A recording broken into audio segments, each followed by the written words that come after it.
Hey, so Chile, we've got Laguna Seca in a couple of weeks, man. Are you Yeah, excited or what? I'm over excited. I love that racetrack. It's so much fun. You Yeah, know, dude.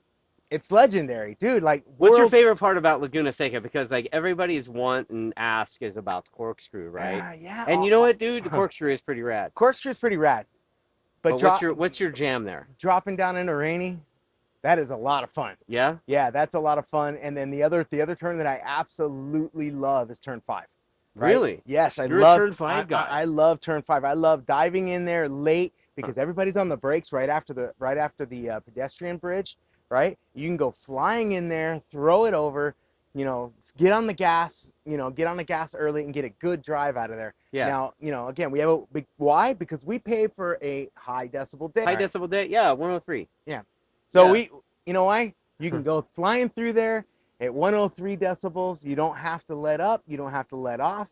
We don't have some silly chicane like we did when we first went Oh there. yeah, the cones. Yeah, dude. We set up a chicane there to slow everybody down. Yeah, And what dude. happened? Everybody blew right through it. Didn't matter. Yeah, dude. Right. So we stopped doing that. But again, it's a blast. Turn What 5. bikes have you ridden there? I I A have lot, right? A lot of different. I've ridden a lot of different bikes there. How many of my bikes have you ridden there? I've ridden an R6. I've ridden an R1 Okay. choice. And I've actually raced an R3 there. Oh My God. big boy, raced an R3 at Laguna Seca. That's awesome. That was like one of the most thrilling things. I had more fun on the R3 than I've had on a big bike. Are you kidding? No, because the reason why is because the R3, for whatever reason, like, dude, I went through the corkscrew the fastest I've ever gone on the R3 because there's not enough power to really screw you up. Oh my So God. you're just like going and you're like back on the throttle because you have to because it's an R3, Yeah. right? The fire breathing R3, I cannot wait to do that there. Oh my God. The reasonably priced sport bike? Yes, the reasonably priced sport Oh, bike. We are Jesus. doing it, and I am taking some laps, baby. Oh I'm my going God. I'm going for top time. You have 0.3 over here. Yeah. Well, Right. going up the hill, I've been losing some weight, but I'm still pretty heavy going up the hill on an R3. You know what? Like my favorite, it depends on which bike I'm riding, right? I spent a lot of laps on the 2-up sled, our FZ10 Mhm. from Yamaha, and my favorite thing to do on that thing is to try to do wheelies past the bridge, right? Yeah. Like Yeah. going down the front straightaway, wheelies from the basically turn 11 till past the bridge on the back wheel, and then set it down after the bridge. Yeah. Like that was like my thing, Yeah, that's all of And our then thing. wheelies up the hill, until the brake markers for the corkscrew. I Yeah. enjoy that too. I But don't really truthfully, up the dude, hill, but yeah. truthfully, passing in the corkscrew on the entry is super fun to me, as well as ripping down Rainy, dude. Like Rainy, I'm trying to get in there, and I try to get.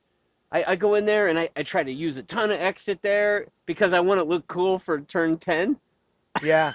Yeah, but it's all about trying to get a good drive and use them all to maximize those exits, When Dustin went flying by me in the corkscrew, right? I was like, "Oh hell no!" Right? And so we went down, we went into Rainy, and he came in, and I went right up the inside of him and took his line away. I was on the 2-up sled, and you were on R1, right? Yes, but you didn't have a Interesting. passenger though. Yeah, but I was on the 2-up sled. But it It's doesn't sprung matter. for 2. Does not It's matter. Sprung for 2. Does not matter. Sprung for 2. My R1. So again. Yeah. So, dude, end of the month, right? Yeah. Friday, Saturday, Labor Day weekend. We're gonna do a track Labor day. Day weekend, dude. You're taking So, Friday off anyway, man. It's a 3-group track day, and yes, it's a little bit more money than a normal event. We are fully aware of that. But here's why. First of all, Laguna is not exactly the most reasonably economical priced track. Yeah. Number one. Number two, we're trying to provide a super quality experience. So we don't have a lot of people in the groups. We're not selling 45 spots. We're selling 30. So like more track time for you. And by the way, the A group's already sold out both days. So if you want to sign up, you can ride in B plus or B minus. Okay. So B plus is like if you're the B group guy that probably should be an A, but you never leave because you want to be the fastest guy in B. Poacher. That's you, B plus. B minus is probably the same descriptor for the people that those guys are passing in the B. If but you're then faster also, than the C group, but also the C group guys that probably should be in B. Mm-hmm. Yep. Those are the guys that should be in B minus at Laguna. And why don't we have a C group at Laguna, dude? C group is not Laguna Seca is not a beginner racetrack. I mean, I'm sorry, but you know, again, it's nice It to go could out and be. cut your teeth. It could be. Yeah, it could be. Dude, the first day I've got an all-day one-on-one already. That's you. I want I to go mean, ride. dude, like I'm I want to already, go get mine. I already got an all-day one-on-one secured for Saturday there. So like, I don't know what's gonna happen there. It should be interesting, but Laguna Seca, it's just a mystique of the place, right? When Yeah. you roll up the front gate driveway and you roll past that big signboard with Wayne Rainey on it, dude. Yeah, and Man. dude, to think like the battles that have happened there, right? Yes. Right. Yes. Going in the corkscrew, the battles with Rossi. Yeah, Stoner and Rossi getting bumped in the off. dirt. Yeah, Stoner. Dude. Yeah, that was Yeah. amazing. We're not going to be doing any of those types of battles, but again, we will be having a hell of a good. The other thing too is take your time. You got both. You got 2 days there, man. Don't go out and try and be freaking Rossi the first couple laps out. You will end up on your ass. Okay, so let's talk about camping. You know, we've been asked about that quite a bit too. We don't pay for camping on the paddock, and here's why. Because you can camp right outside the gate for a pretty reasonable price, like $50 or something. Yep. And it literally costs us like thousands of dollars to allow camping on the paddock. Yeah. So thousands of dollars for us versus like $50 for you. Sorry, I get it. You know, but we would just have to. It's not charge Buttonwillow, you. dude. It's not Buttonwillow. You know, bottom line, Laguna is Laguna. Yeah. So, you know, sorry, camp outside the gate, dude. You can leave your stuff inside the paddock. You can dump your stuff out. So, sorry we don't have camping, but you can camp outside the gate. You check with the county park, and you'll get you squared away. Yep.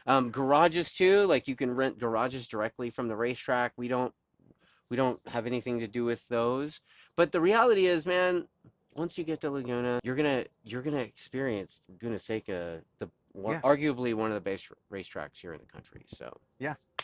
And no, it's not like Buttonwillow. I know Gagne said that on my vlog from the race weekend, right? No way. But it's only like Buttonwillow to him because of the patchwork, the discoloring. Yeah. But and those guys at that pace are probably noticing bumps that mere mortals like ourselves probably are going to be like, oh my God, this is the best racetrack ever. Yeah, so, the surface is great. Yeah.